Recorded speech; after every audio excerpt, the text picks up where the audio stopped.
बौद्ध धर्म। बौद्ध धर्म के बारे में आज अपन पढ़ेंगे। बौद्ध धर्म इसके प्रवर्तक माने जाते हैं गौतम बुद्ध। गौतम बुद्ध इसके बौद्ध धर्म के प्रवर्तक माने जाते हैं। बौद्ध धर्म के प्रवर्तक माने जाते हैं गौतम बुद्ध। गौतम बुद्ध का जन्म 563 ईस्वी पूर्व में हुआ था। और जन्म हुआ था किस स्थान पर? लुम्बिनी वन में इनका जन्म हुआ था। इनके पिता का नाम था, पिता थे इनके शुद्धोधन और माता थे इनकी महामाया। कुछ 7 दिनों के बाद इनकी माता का देहांत हो जाता है। उसके बाद इनकी विमाता थी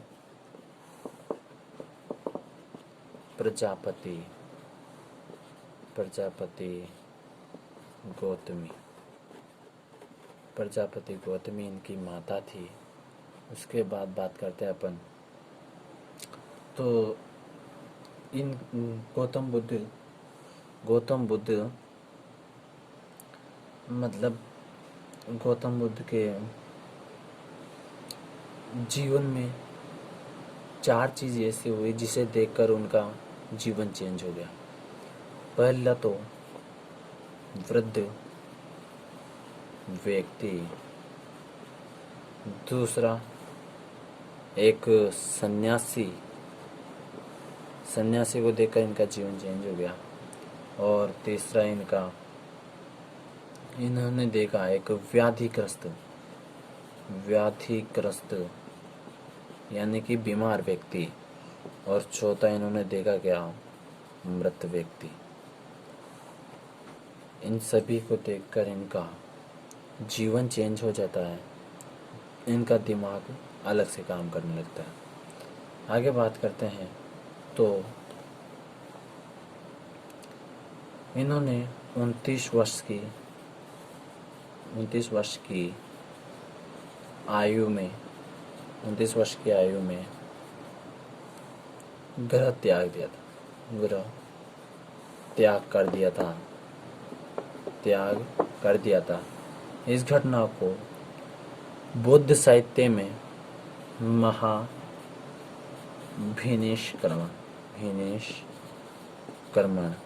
महाभिनिष्क्रमण कहा जाता है। क्या? 29 वर्ष की आयु में गृह त्याग की घटना क्या कहलाती है? महाभिनिष्क्रमण। किसकी? गौतम बुद्ध की। गौतम बुद्ध ने 29 वर्ष की आयु में गृह त्याग दिया था, जिसे महाभिनिष्क्रमण कहा जाता है। आगे बात करते हैं। इन्होंने गोरखपुर के पास अनोमा नदी के किनारे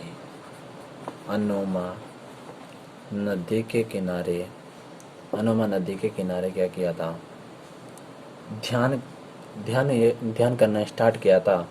और वहीं पर इन्होंने प्रथम गुरु बनाए थे। कौन? आलार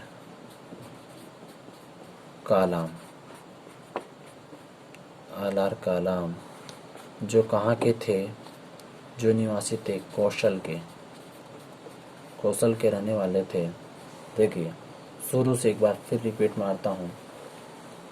अपन क्या पढ़ रहे हैं? गौतम बुद्ध यानी कि बौद्ध धर्म के प्रवर्तक। जन्म इनका 563 ईस्वी पूर्व में हुआ। स्थान लुम्बिनी वन में। पिता थे शुद्धोधन, माता थी महामाया। माता का देहांत हो जाने के बाद प्रजापति गौतमी इनकी माता बनती है, लालन पालन करती है। इनके गौतम बुद्ध के जीवन में वृद्ध व्यक्ति, सन्यासी, व्याधिग्रस्त व्यक्ति और मृत व्यक्ति ये चारों जो दृश्य हैं इनके जीवन को चेंज कर देते हैं और ये 29 वर्ष की आयु में गृह त्याग देते हैं और गोरखपुर के पास अनुमा नदी के किनारे ये आसन ग्रहण कर लेते हैं और प्रथम गुरु बनाते हैं आलार कालाम को, जो निवासी थे कौशल के। आगे बात करते हैं, इनकी पत्नी थी कौन? इनकी पत्नी थी कौन थे? इनकी पत्नी थी यशोधरा। पत्नी थी इनकी यशोधरा, पुत्र था इनका राहुल। क्या नाम था? पुत्र का नाम राहुल। उसके बाद पत्नी तो थी इनकी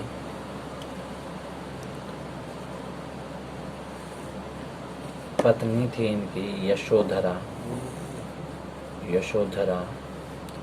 पुत्र था इनका राहुल। ठीक है, पुत्र था इनका राहुल। आगे बात करते हैं, बुद्ध यानी कि महात्मा गौतम बुद्ध। महात्मा गौतम बुद्ध आगे जाकर सारनाथ में निरंजना नदी के किनारे तपस्या करना स्टार्ट कर देते हैं और 48 दिन की तपस्या के बाद इनको केवल ज्ञान की प्राप्ति होती है। और ज्ञान की प्राप्ति होने के पश्चात ये जिस वृक्ष के नीचे तपस्या करते थे उस वृक्ष का नाम पीपल के वृक्ष के नीचे ये तपस्या करते थे, इस वृक्ष का नाम हो गया, इनको ज्ञान की प्राप्ति होने के बाद बोधि वृक्ष। क्या नाम हो गया? बोधि वृक्ष नाम हो गया। उसके बाद जिस स्थान पर इन्होंने तपस्या की थी उस स्थान का नाम हो गया बोध गया, जो पड़ता है अभी बिहार में। कहाँ पर पड़ता है? बिहार में पड़ता है। और इनको ज्ञान प्राप्त होने के बाद जो ज्ञान प्राप्ति की घटना है, ज्ञान प्राप्ति की जो घटना है, इस ज्ञान प्राप्ति की घटना को संबोधि कहा जाता है। यानी कि पहली घटना अपन ने पढ़ी कौन से? महाभिनिष्क्रमण यानी कि ज्ञान प्राप्ति, ये गृह त्याग की घटना। उसके बाद ज्ञान प्राप्ति की घटना क्या कहलाती है? संबोधि कहलाती है। उसके बाद इन्होंने ज्ञान प्राप्त करने के बाद ये बुद्ध कहलाए। क्या कहलाए? महात्मा बुद्ध कहलाए। उसके बाद इन्होंने जो 5 ब्राह्मण इनको छोड़कर चले गए थे पथभ्रष्ट बोलकर, उन्हीं को इन्होंने प्रथम उपदेश सारनाथ में दिया। सारनाथ में प्रथम उपदेश दिया किनको? उन 5 ब्राह्मणों को प्रथम उपदेश दिया। और इस उपदेश देने की घटना को क्या कहा जाता है? बौद्ध साहित्य में उपदेश देने की इस घटना को कहा जाता है महाधर्म चक्र परिवर्तन। क्या कहा जाता है? महाधर्म चक्र परिवर्तन। बौद्ध साहित्य में इसको कहा जाता है। आगे बात करते हैं, वो जो कौन लोग थे? 5 लोग। उनका नाम क्या था? इनके प्रथम 5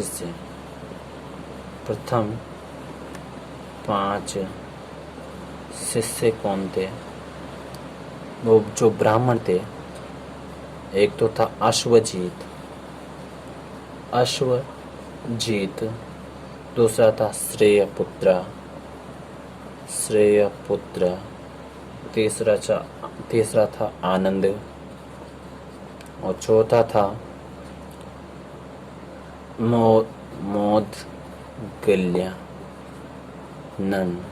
मोदगल्यानन और 5वां था और लास्ट था उपाली। कौन था? उपाली, ये इसके बौद्ध धर्म इनके पहले प्रथम 5 शिष्य थे जिनको प्रथम उपदेश गौतम बुद्ध ने दिया। आगे बात करते हैं कि इन्होंने कैसे धर्म प्रचार प्रसार किया और कैसे इन्होंने आगे बौद्ध धर्म को आगे बढ़ाया, इसकी अपन बात करेंगे।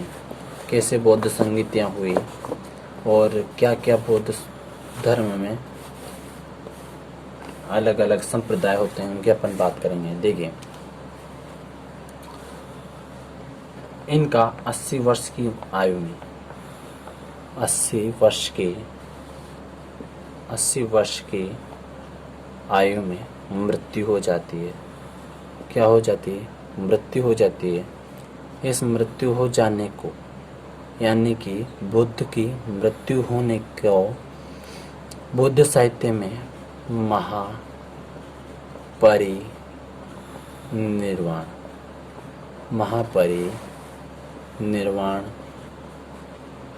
कहा जाता है। क्या कहा जाता है? महापरिनिर्वाण कहा जाता है।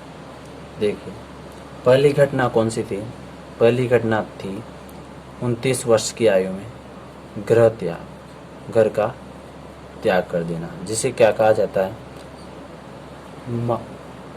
महाभिनिष्क्रमण। ठीक है। उसके बाद ज्ञान प्राप्ति की घटना क्या कहलाती है? ज्ञान प्राप्ति की घटना कहलाती है संबोधि कहलाती है। उसके बाद उपदेश देने की घटना क्या कहलाती है? महाधर्म चक्र परिवर्तन।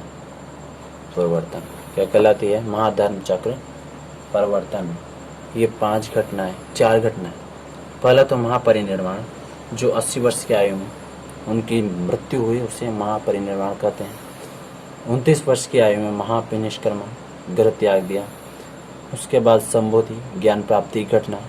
उसके बाद महाधर्म चक्र परिवर्तन, उपदेश, जो 5 ब्राह्मणों को दिया था, 5 लोगों को उन्होंने दिया था, जो लोग उनको पथभ्रष्ट बोलकर चले गए थे, उन लोगों को उन्होंने उपदेश दिया।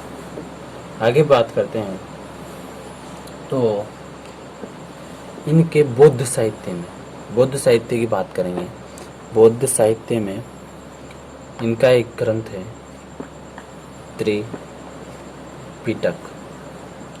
त्रिपिटक, यानी कि 3 पिटक। 3 पिटक मिलाकर त्रिपिटक बनता है। पहला है कौन सा? सुत्त पिटक। दूसरा है विनय पिटक।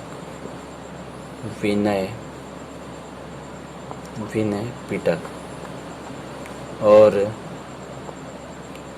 तीसरा है अभिधम्म पिटक।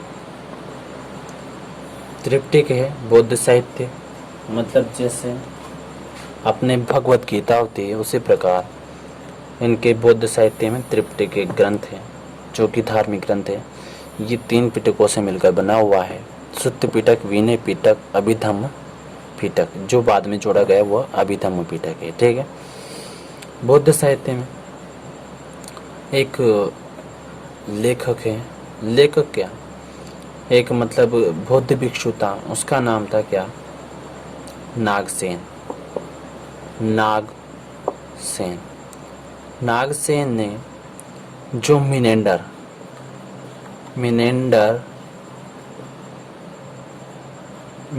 मिनेंडर से जो वार्तालाप किया था, उस वार्तालाप को मिलाकर एक बुक बनती है मिलिंद पन्हो, जो मिनेंडर और नागसेन दोनों के मिलाकर बातों का एक सार है, जिसे मिलिंद पन्हो कहा जाता है। ये भी बौद्ध साहित्य में आता है। और आगे अपन बात करेंगे, एक कवि है अश्वघोष। कौन है? अश्वघोष। ये कनिष्क के दरबारी थे। कनिष्क कश्मीर का राजा, उसके दरबारी थे। और इसने 3 लिखे हैं, एक तो सौंदर नंदम और एक लिखा बुद्ध चरितम और एक सौंदर नंदम बुद्ध चरितम और 2 लिखे, 2 और सुंदर नंदम बुद्ध चरितम, ये 2 ग्रंथ इन्होंने लिखे हैं। आगे अपन बात करेंगे तो बौद्ध साहित्य की अपन बात करेंगे आगे जाके। तो जातक कथाएं भी इनका स्रोत मिलता है, जो कि मुँह से बोली जाती है, जो मतलब एक तरह से कही जाती है, जातक कथाएं। आगे बात करते हैं बौद्ध संगीतियाँ। बौद्ध संगीतियाँ जो हुए उनकी अपन बात करेंगे। बौद्ध संगीतियों में 4 बौद्ध संगीतियाँ हुई है। कौन कौन सी हुई है? फर्स्ट जो है वो किसके समय हुई है? हर्यक वंश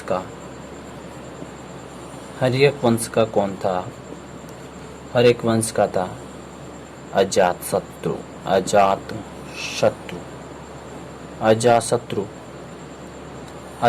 क्या था?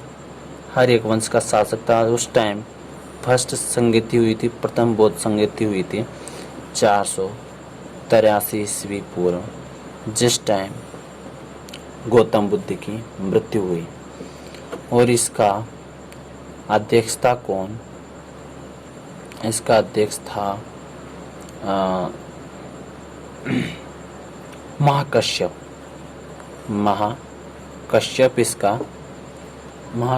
इसका अध्यक्ष था। ये था कौन? अध्यक्ष। और ये हुई कहाँ थी? स्थान है इसका, मगध की राजधानी क्या थी? राजगृह। मगध का शासक है, तो मगध की राजधानी में यह बौद्ध संगीति हुई थी। सेकेंड की अपन बात करेंगे तो ये बौद्ध संगति हुई थी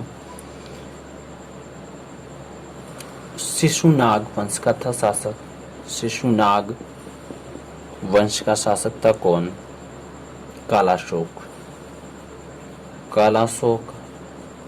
कालाशोक के समय यह बौद्ध संगीति हुई थी 383 ईस्वी पूर्व में।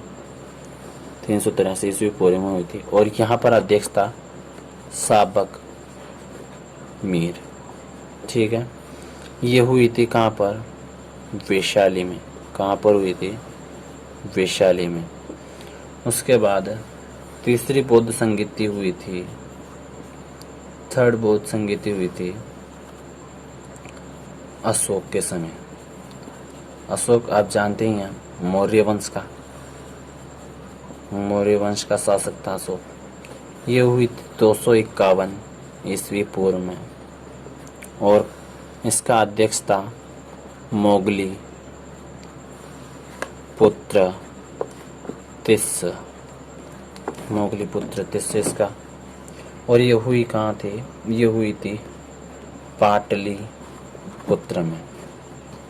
पाटलिपुत्र में ये तीसरी बौद्ध संगीति हुई थी। उसके बाद चौथी बौद्ध संगीति हुई थी कहाँ पर? किसके शासन काल में? कनिष्क कुषाण वंश का शासक था कनिष्क। उसके समय यह हुई थी और प्रथम शताब्दी में हुई थी। प्रथम शताब्दी में यह हुई थी। और यहाँ पर जो अध्यक्ष था वो था